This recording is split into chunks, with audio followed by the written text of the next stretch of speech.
Hi guys, welcome back to A Different Life Story, my show on YouTube and as a podcast with me, your host, Stefan Neff. Today is another fantastic day for an interview, and I've got Amanda Love with me.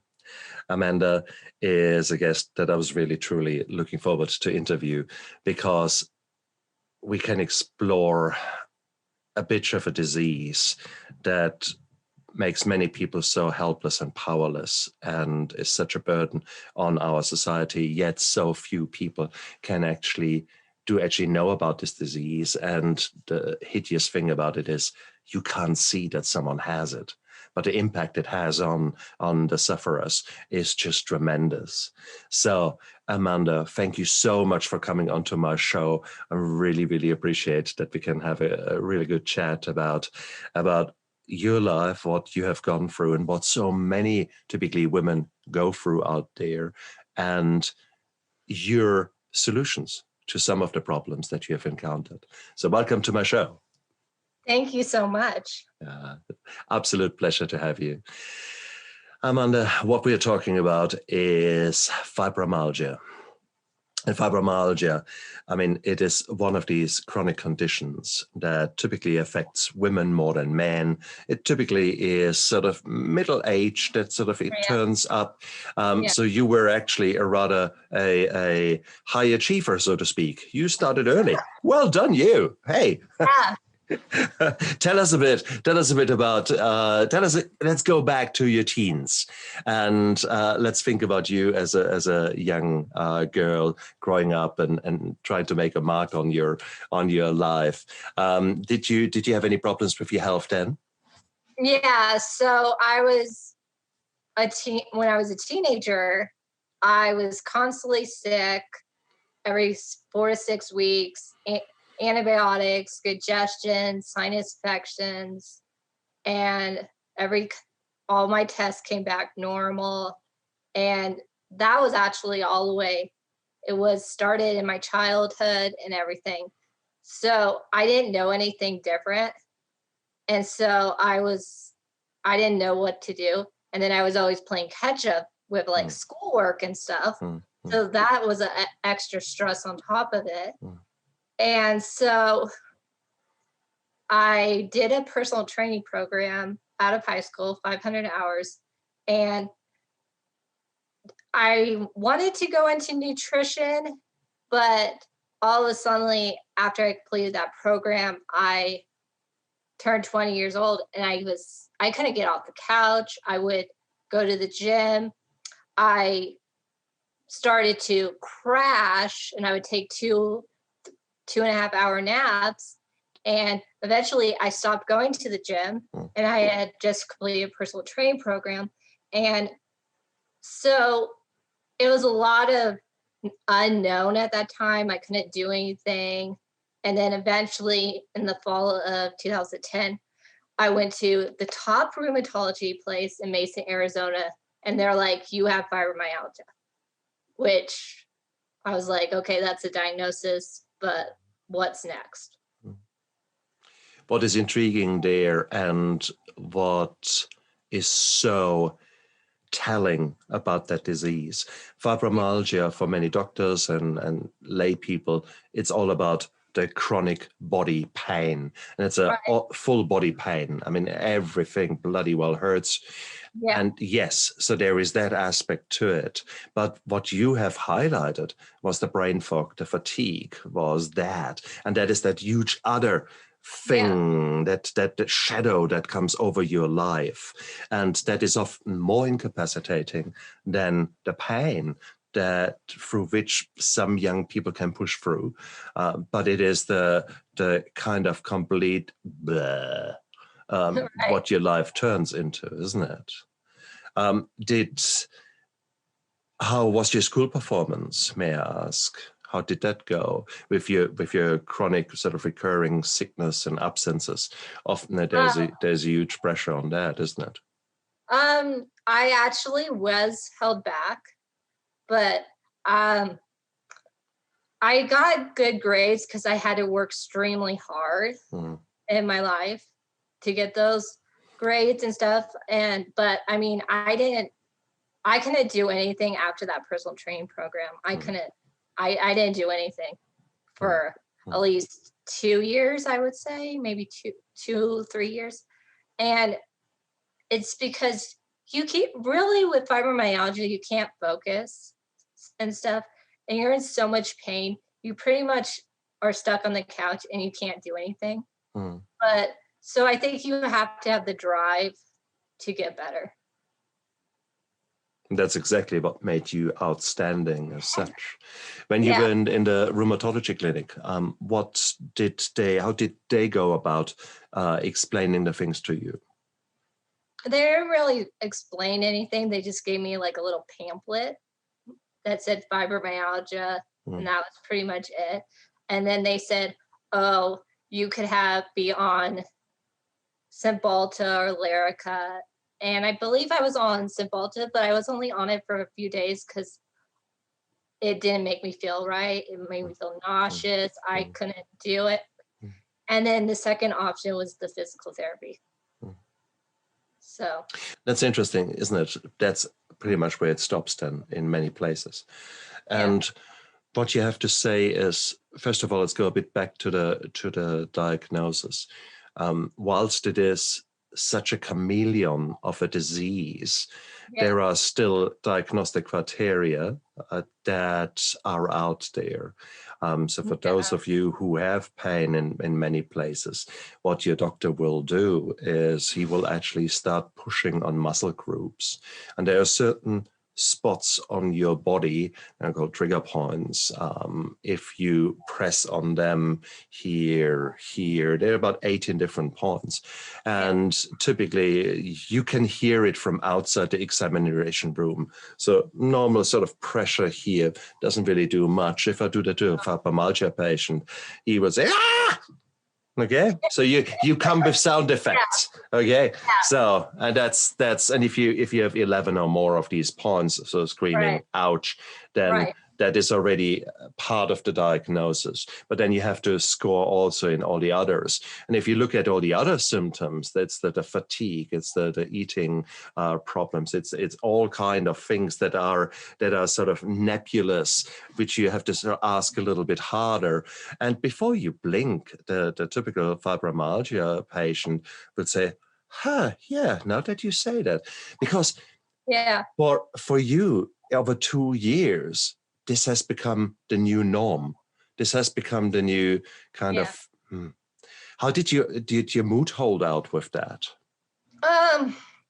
So my mood was, it was hard, honestly. I was really hard. I think just because I have a drive to get better, I think that pretty much pushed me. And then I had family. My grandmother was a big part of my journey and stuff, and she wanted me to get well and stuff. And she actually was told by the rheumatologist, I was out of the room, he said, oh, well, maybe she's just depressed. And I think a lot of people with fibromyalgia get that from their doctors. Well, of course you're depressed. You can't get off the couch. You can't do anything, right? So, fuck. It's like, really? No, I think, okay, so let's be a bit more medical. After all, I'm an anesthetist, and I ran a large pain clinic in the past. So first of all, there is a strong link between depression and fibromyalgia.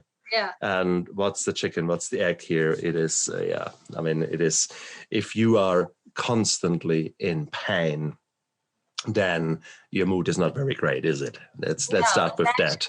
Eventually, your mood goes downhill. Exactly. If you are constantly in pain, you don't sleep so well. So sleep problems are actually part and parcel of fibromyalgia. Now, if I now take a normal person, so any of you listeners without any pain, if I take you and keep you awake now for 72 hours straight, 72 hours, no sleep, how do you think your body will feel? Horrid.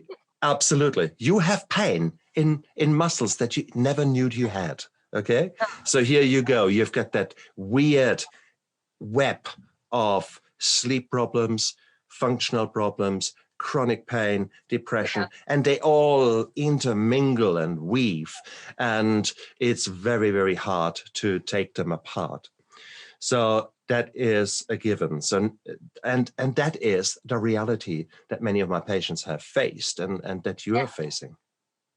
Now, you were mentioning a drug route there, or two. You mentioned two different drugs that are, one of them available in the United States, duloxetine.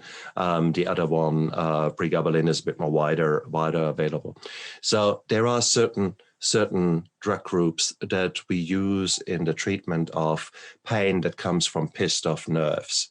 So neuropathic pain, and that is, these are sort of one of the mainstays for a pain physician to help patients with fibromyalgia.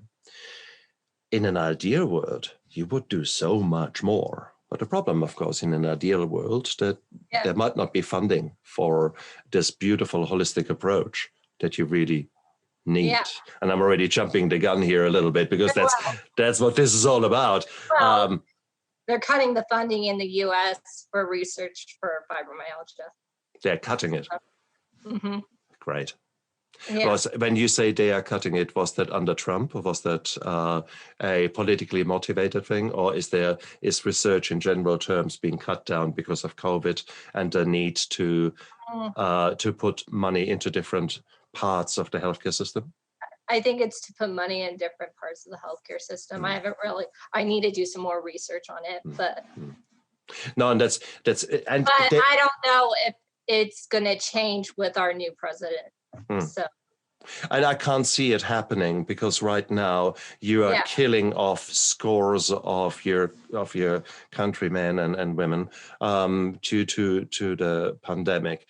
At the moment, everything will take a backseat. So elective surgery waiting lists will explode.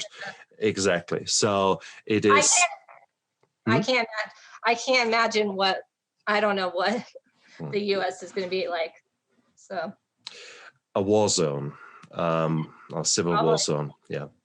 Yeah. But whilst this is the reality that your country is facing, there is the other reality that people with fibromyalgia face every single freaking day. Yeah. Yeah. And that is what we're talking about here. So we cannot immediately do something about the COVID pandemic. I think that horse has bolted, and That's true. Yeah.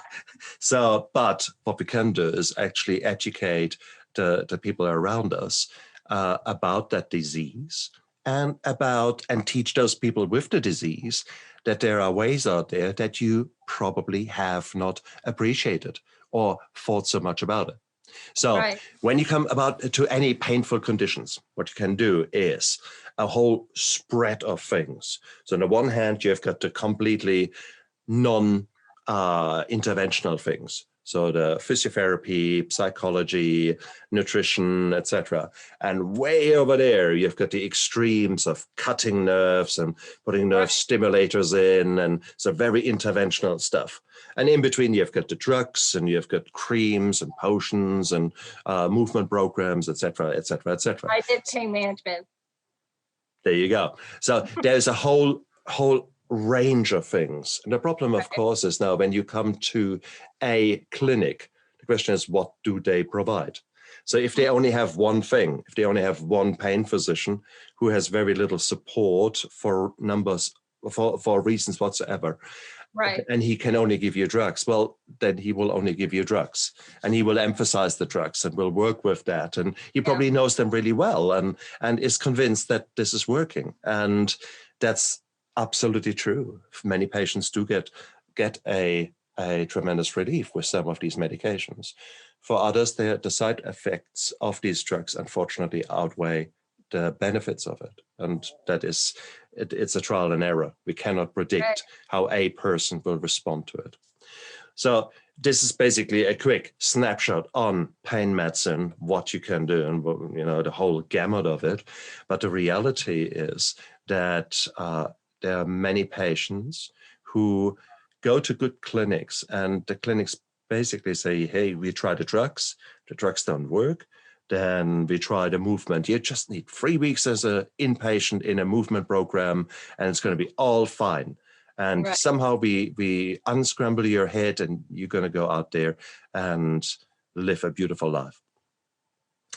In its own right, for some patients that works, for some patients not at all. You said you did something like that. You did pain management.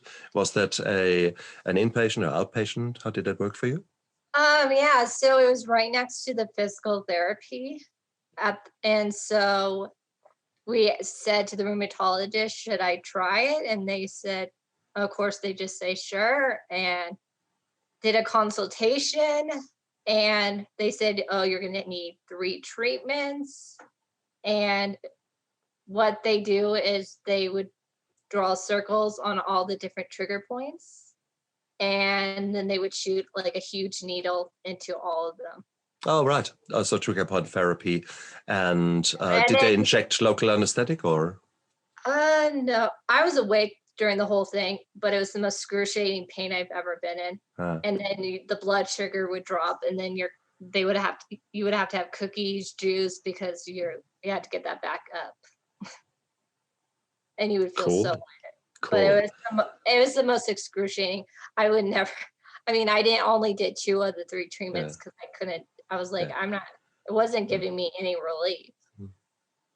It was not something that certainly ever crept up in my training as a pain physician, and it was not something that I would have done, because we know that ultimately you're like the ambulance on the bottom of the cliff if you try to do trigger points, and because the underlying problem is not going away, you're not dealing with the issues that are arising or that are causing it, shall I say. Oh dear. Okay. So you try. You just try everything at that point. You're just trying everything. Absolutely. Cool. So you tried.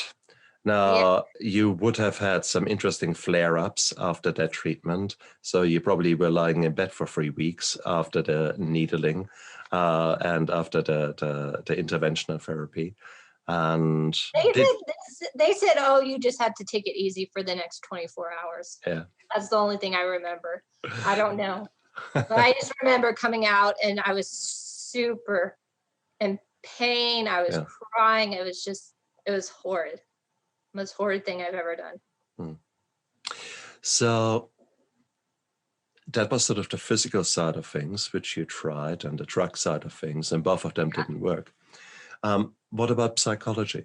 What about a pain management program? When I was earlier alluding to program, that refers to here in New Zealand or in Australasia, really about a very focused input over 3 weeks, typically between psychology, occupational therapy, physiotherapy, these kind of things. So teaching you what pain does to you, how you can deal with it, teach you mindfulness, meditation, goal setting, pacing, those kind of things. No, and I don't know. Maybe they offer that in the US, not that I know of. Okay, now that's interesting, because part and parcel of it is that we have to work with your brain, that we have to support you, etc. So, and that is such an important bit. I mean, similar to rehab for an addict. Well, the rehab, the first week is the biological side where you basically do the detox. But then thereafter, it's all where your brain journey, where your path starts to an improvement, to recognizing what is going on in you. So that is such an important bit. So a treatment of fibromyalgia without a psychologist is, for me, hard to imagine. Right. It's a lot of mindset. I mean, I think they say it could be because you had some trauma in your childhood or something. And let's not be silly. There is this saying, issues stay in the tissues. So if you have good ongoing psychosocial stresses, if you have ongoing depression, anxiety, all these kind of things, and trauma, especially trauma, childhood trauma, maybe trauma that you didn't even know that you had, that will unfortunately have an impact on some parts of your body. Some people get ulcers in their tummy. Others get colitis. Others get IBS. Others get pain. So there's all that linkage that is so important to be addressed. So fibromyalgia is a bit of a disease because it has all kinds of symptoms that are often nebulous and they're changing over time. And for someone to have that disease, it's not uncommon that there are months, sometimes years, suffering before someone actually puts a label onto it, isn't it? Yeah, most people don't get diagnosed till they're in their, I would say, 50s. Exactly. 60s. So guys, so that's message number one. Don't give up. And if you're constantly in pain and constantly tired, time to explore that with your family physician, with your GP, or indeed, maybe if you don't get anywhere there, go the next step, find a pain clinic, etc. So number one. Number two is we discuss the wide variety of treatment options that are out there. And there's not one that is absolutely wrong and there's not one that is absolutely right. It's just it depends upon how your own belief systems work, what is available to you, both from a logistical point of view as well as from a money point of view. So everything costs money, and 3 weeks an inpatient program, that's many $1,000s. And right now with COVID, you might not get access to at all to such inpatient programs. So there is this whole range of things that you need to know is out there for you guys. But now let's come actually to Amanda Love, because so far we have talked about Amanda as one of many patients, but now we have got tenacious A, the woman who doesn't give up, the driven woman who says, well, actually, guys, no, this is not the end of my story. This is not, I write the next part of my story. The next chapter is mine. So how did you go about then changing your life? Because nowadays your life is rather different than it was then. What happened? So my grandmother, she found a little newspaper clipping, and it said a wellness talk by a naturopath, wellness doc. I mean, he wasn't a doctor, he was a chiropractor. And she went to the talk and he said, oh, if your granddaughter's been sick her whole life and she has fibromyalgia at 20, then she's been very, very sick a long time. And so my grandma thought, oh, he really gets it. And so she had done nursing and stuff. And so I worked with him for 8 months, and I found out I had 2 genes predisposed me to gluten sensitivity. I have a soy, an egg, and a dairy sensitivity. They're all very high. And the gluten sensitivity was the highest in his practice at the time. And so he did stool saliva also, and he did the chiropractic and stuff. But I mean, that started the path of my journey to wellness. And I did a elimination diet. It's going to be 10 years this year, and cut out every single food, re-added foods back. And that started my journey on getting well. But it takes time to get well, I tell people. And that's so important, Amanda. What you have just described was such a breakthrough for you, isn't it? And here we are thinking, nutrition, you need a few vitamins. No. You need someone who knows his shit and gets his duck in a row with you. About 6 years ago, I felt constantly tired, constantly run down. But then again, I was living life to the fullest. I was pushing. But still, niggly pain here, bit this there. And I thought, is that really it?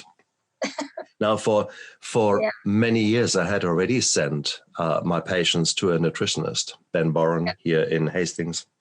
New Zealand. And for those of you who want to do a quick jump back in my videos, I think he was interview 50. I had him on my show. And he basically, I went to him and said, hey, here it is. These are my symptoms. There must be more. That can't be, I'm 50 or so. That can't be the rest of my life. And guess what? We have done exactly what you've done. Yeah, we've had the sensitivity studies, the allergy studies. And I'm German, and I love a decent German breakfast, the bread, the butter, the cheese, the eggs, everything, yummy. And guess what I was allergic to? Essentially, a good German breakfast I was completely allergic to. And the gluten, of course, it was there. I had some dairy and et cetera, et cetera. So needless to say, I was pissed off. And I was not so convinced because as a doctor, we treat anaphylaxis, we treat life-threatening allergic reactions. So part of me didn't want to believe that. It's just, okay, it's on paper, there's something. Exactly.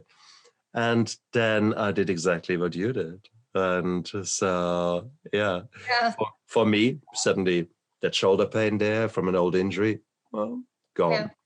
I had a crippling Achilles tendinitis. I could walk maybe 1,000 steps, 2,000 steps at that time, and it would have been awful pain on that day. Within a month or two, bing, gone. My hay fever at the time, not pretty, virtually gone. And you think, what the hell? It's amazing, isn't it? So there you went. You started off with the exclusion diets. What happened to your symptoms? How did it work out? So the headaches, I was getting constant daily headaches. I was so fatigued. I mean, it really just helps with everything. It helps with all your symptoms. Fatigue, pain, sleep. I mean, it's amazing what food does. And I feel like people don't go far enough with it. That's the problem, is that a lot of people just get rid of the gluten, but you might have to get rid of everything else too. Exactly. Why should food cause pain? Now that's a weird one if you think about it. Actually, it's not so weird. What happens if your body's allergic to it? It will fight the food. So you've got a constant bombardment of your gut with stuff that the body recognizes as potentially dangerous. In this case, the gluten or the dairy. So what will happen is there's an ongoing battlefield, and no battlefield looks pretty. Now, the same happens in your gut. So what will happen is your gut lining will no longer work so well. So therefore, it's called a leaky gut.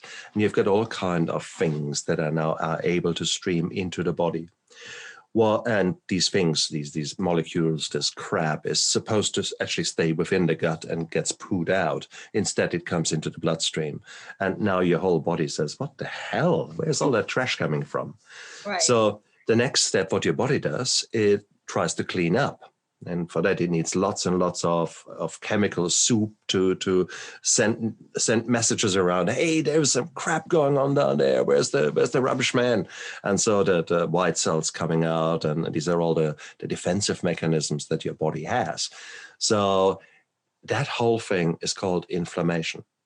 So you have got that antigen that comes in, so that foreign substance that the body hates, the gluten, which then causes leaky gut, causes more inflammation. And that inflammation doesn't just stay in the gut, it goes to every other place. Now, inflammation, if you cut yourself here and you wait 24 hours, well, it's nice and red and sensitive, and you touch it and it bloody well hurts.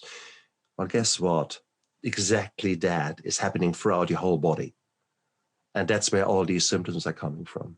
And that's why it is such a chameleon, because it can affect every single organ system, ultimately, every single place in your body, from the head, and gives you headaches, to the muscle pains, to the foggy head, all that we have discussed. So that's a chronic inflammation.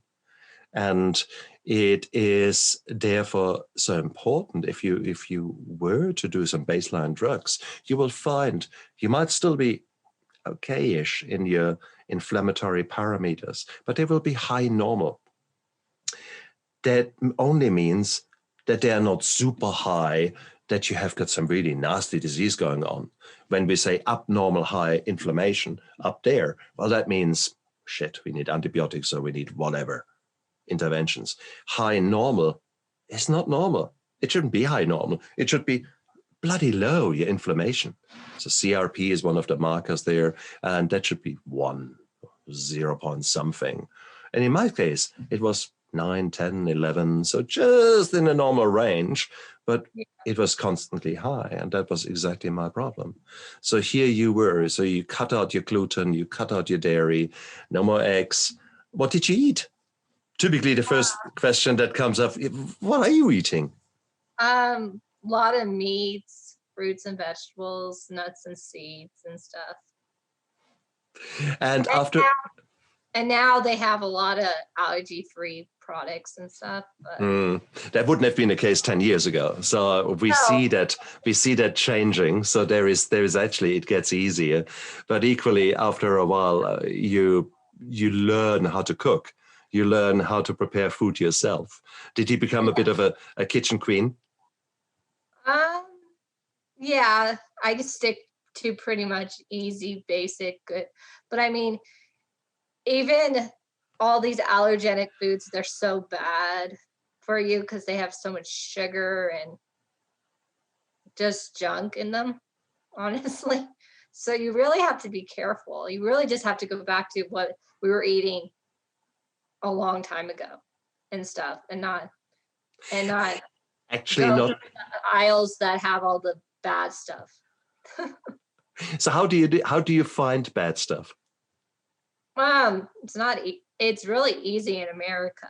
How? I mean, I don't know how it is over there, but I mean, you just go down pretty much any aisle, cereals, ice creams. There we have like hundreds of ice creams over here. I mean, I think it's not very hard in the US.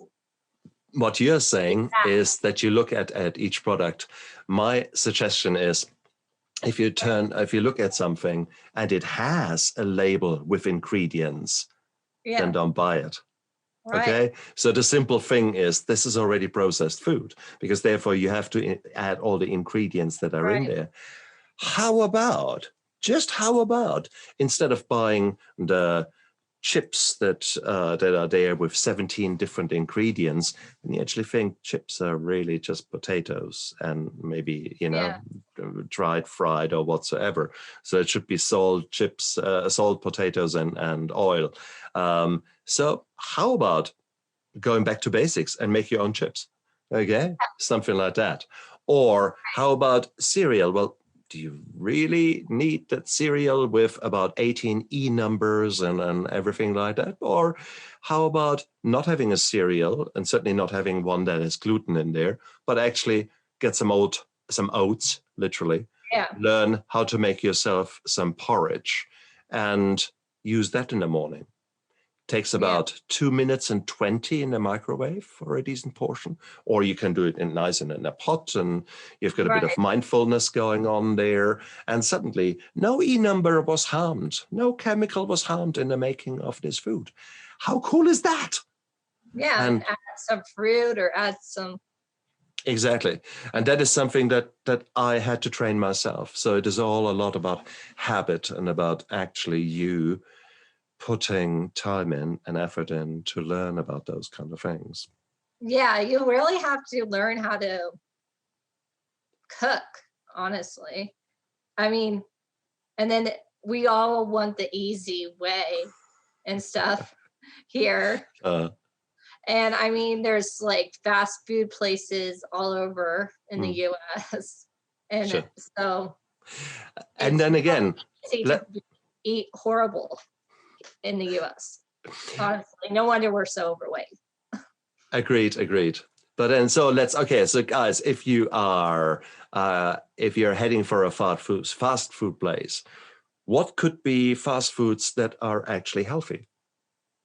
Is there anything that you can think about, Amanda? Anything that comes to your mind? What's your quick fix if you're out and about? What would you actually get? We have Chick-fil-A, and they have a pretty good salad. I mean, but there's really not that many places here. Okay. That's the problem. No, I mean, I'm sorry, the big golden arches, nope. Or McDonald's, I mean, their salads aren't that great, honestly. No, they're not. So no, guys. So what we have got here is and it's basically Turkish cuisine, döner kebab, which is essentially flatbread, and you can either use the flatbread or you can use just the whole thing as a salad. So a döner, if you don't know it yet, it's a flatbread and shitloads of salad in there. Salad, and it's typically carrots, cabbage, salad, some tabbouleh, maybe there's some different things in it. And so that's a whole bed of healthy, fresh stuff. And then you put your meat on there. And then you can choose a sauce, or I just use hummus, which is basically chickpeas crushed with some sesame seed and a bit of lemon in there. And then roll that up. And Bob's your uncle. So a huge dinner, yay size, I mean, for crying out loud, big, is weighing in at about 650 kilocalories or calories, and healthy as. Okay, so therefore, there are things out there that you can explore. So not everyone has the time to do all the cooking every single day. Right. So there will be times when you have to use shortcuts. Let's learn what you can do. Yeah, you could look up restaurants and stuff and see what they have ahead of time too. Exactly. Honestly. And I mean, we do have Subway, which is like where you could get a salad or a sandwich and stuff. So that might be a other way. I just haven't been to Subway in so long. I can't remember exactly. But Subway is probably a good place. We have Chipotle, which is like Mexican. You could get rice and vegetables and seasonings and stuff like that, and then get your protein. So Chipotle is always a good choice, I would say. So here you are, just with a bit of brainstorming, we found at least 3-4 nice, yummy things that you could actually have. So if you think, oh my God, I can't eat anything. Well, no. Well, No. It's not deprived. We never want to deprive people. Exactly. So when it comes to eating, this is actually a celebration. This is a celebration of your time, celebration of your body, maybe celebration of community by sitting together with your family and maybe even preparing that meal together and then enjoying that meal together. How bloody cool is that compared with shoving something into the microwave and then eating it in front of the telly? Isn't that true? So different cultures can actually teach us a lot, the Mediterranean culture. When we look at the Mediterranean diet, and we recognize in medical terms that it is actually a very healthy thing, but is it really the olive oil? Is it really the tomatoes or whatever? Or is it actually everything else that is going around with that we take time out from a very busy life, that we're actually starting from scratch, that we're using high quality ingredients with which we create simple dishes that are tasty yet nutritional. I mean, how cool is that? So therefore, it's the love that goes into the cooking too. Isn't it? Right. Amanda, you're on that journey, and you're on this journey now for 10 years. Now you're actually out there and actually teaching others all about that. You have got a podcast. Tell us a bit about a podcast, because that's where you're teaching everyone and having your own little tribe, your own little community. Yeah. So I've had this podcast that's going to hit 2 years in May 2021. And I created it because I felt like there wasn't any podcast out there that was just fibromyalgia. There was a few podcasts that had episodes, but they were just one-off episodes of fibromyalgia. And so I created this podcast because I just want people to know that they can get better with fibromyalgia and that you should never give up, because I think in life, whatever our situation is, whatever our health issue is, we can get through this. It just might take some time. And there's always a reason why you've gone through that health issue. And that's why I want to inspire people to never to take life for granted and keep going. Such an important point, isn't it? It Yeah. is, you only fail if you stop trying. Then Right. otherwise, and there is so much we could say about that statement that you just made, from actually finding a meaning in your suffering, finding a purpose. I mean, you were dealt this deck of cards for one reason or the other. So what are you going to do with it? And I think that is a key question. You can either say, oh, why me? Poor me, poor me, poor me, another one. You can go that route, or you can say, fuck you. Okay, I will figure out as much as I can about that disease. I will know absolutely everything that there is to be known. And if they use big words in some publication, well, I will learn those big words. I will know more than my doctor does. And that's exactly what I've recommended every single one of my patients, that they need to be in the driver's seat, that they need to be. You can't play the victim. You get the diagnosis, play the victim maybe for a month, and then move on. Because I think a lot of times we get in this victim mode and then we stay in it for years and decades. And it's very sad, but you have to get to a point where you get tired of that and you want to get better. Sadly, though, there is a thing called primary gain and secondary gain. Yeah. When it comes to suffering and when it comes to problems, a primary gain, if you have broken your arm, well, you might get compensation. You might get support from somewhere. You get people saying, "Oh, pity! Oh, you poor soul! You see, arm in a cast." So these are sort of the kind of primary gains.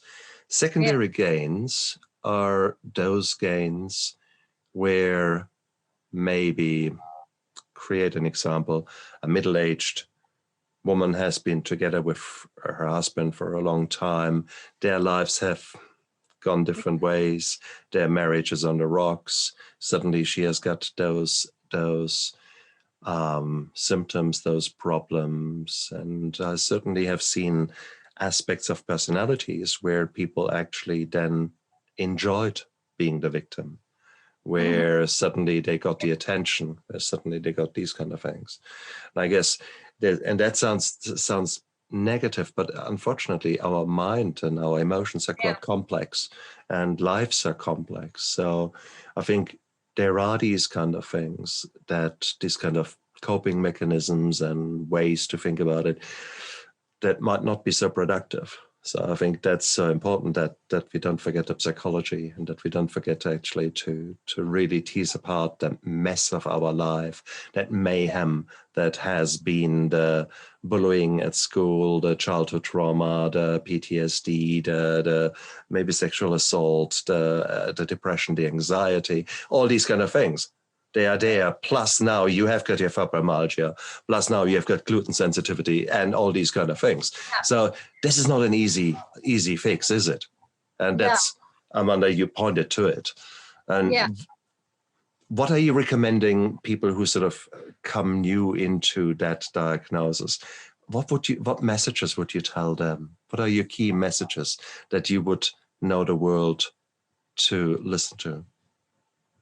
Oh, my key message would, you can't give up, I think, is the biggest thing. And I think a lot of times we think the doctor might have the answer, and you might have to go outside to find the answer. And I think, like you said, you have to be in the driver's seat with this health condition, because you need to feel empowered to be able to take the next steps, whatever the next steps are in your journey. No, so true. So true, Amanda. Tell us about your podcast. What's the name of your podcast?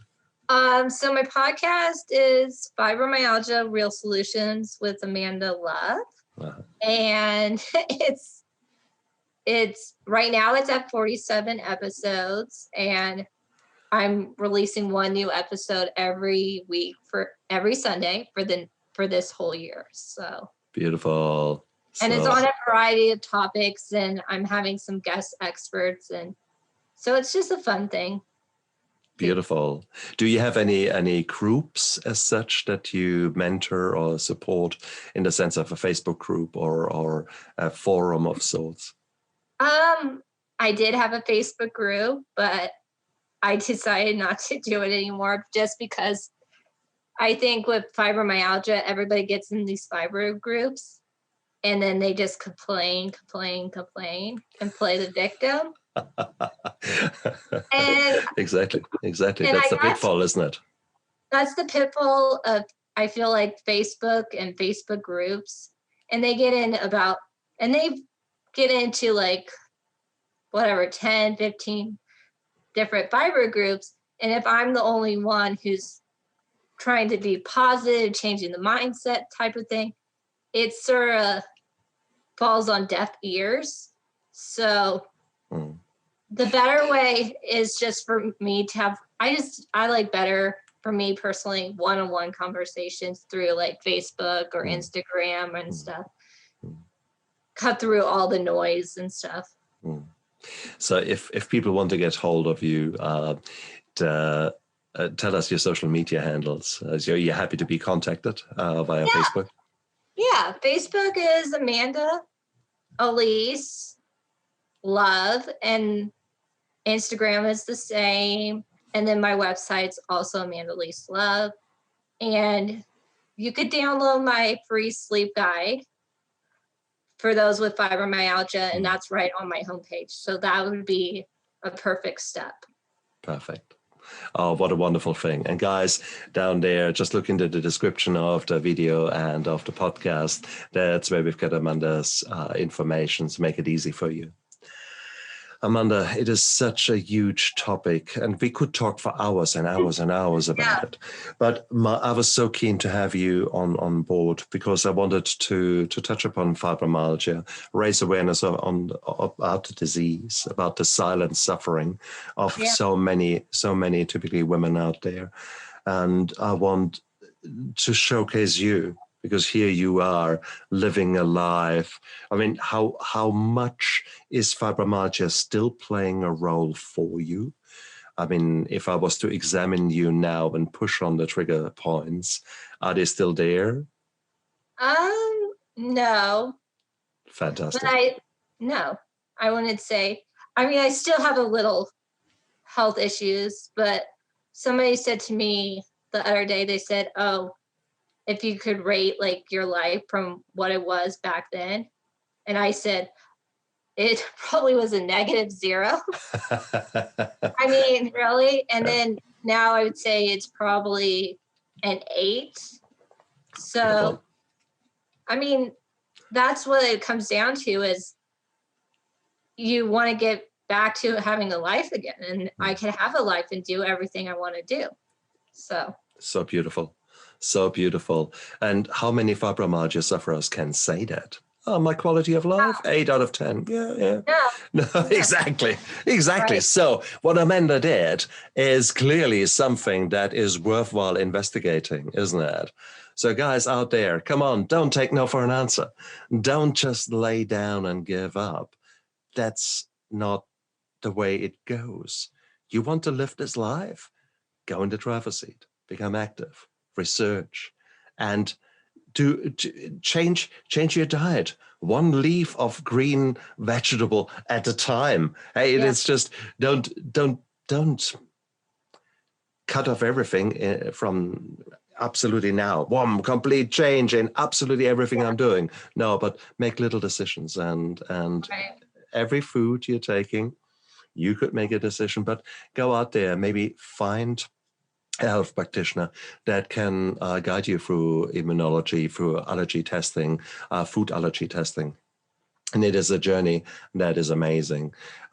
Chances are, as a fibromyalgia sufferer, your nutrition is crap. Let's call it what it is. So you learn how to eat and what to eat, etc.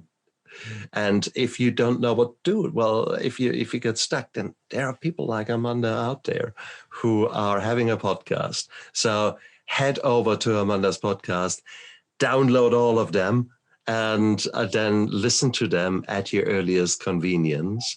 And you download them because you want to support Amanda, please. So guys, go out there, download all of them, get their numbers up, and therefore hopefully the search algorithms will pick her up more easily, because the message that Amanda is spreading is so beautiful, because you are like me. You're a merchant of hope.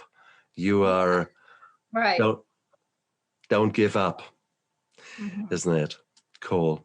Amanda, I'm so grateful that you were on my show. Thank you so much for giving us such an honest insight into your life, and for being there for others, and for being that bit of a light in the darkness that people just need to hear, especially right now. So thank you so much for doing the work that you're doing. Thank you so much. It was wonderful talking to you. Absolutely. And you guys out there, look after yourself, never give up. And every second gives you a new opportunity to reevaluate and your life and do something that gets you away from the trauma and those kind of things that you don't like, and leads you down that path to that ball of energy that makes you grin when you wake up in the morning and say, yeah, that's my life. I love it. So guys, look out, look after yourself, look out for yourself, and make this world just that little bit better place. Bye.